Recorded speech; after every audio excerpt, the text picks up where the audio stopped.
The majority of people spend a large portion of their time in brooding over their past failures and mistakes and unpleasant circumstances. I've had my share of those, but if you ask me to stand up and tell what they are, I don't think I could, because I have closed the door on them so tightly. I not only have closed it, but I've nailed it tight so it can't be opened. I don't want to live in the past. I'm living in the present and the yet unborn future.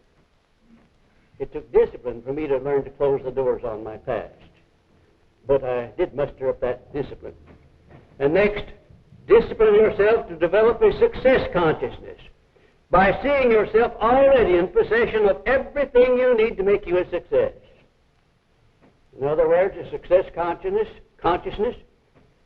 presupposes that you'll dress yourself in the way you want to, that you conduct yourself in the sort of company that you want, that you drive the sort of an automobile that you desire, that you live in the sort of home that you desire, and that you will outwardly and inwardly express a spirit of prosperity. And next, discipline yourself to select the person whom you would like most to emulate, and begin at once to think and to act as nearly like him as possible. Back in the early days, when I first took over the job of disciplining Napoleon Hill, I had a whale of a job on my hands. I had to build him over from the ground up.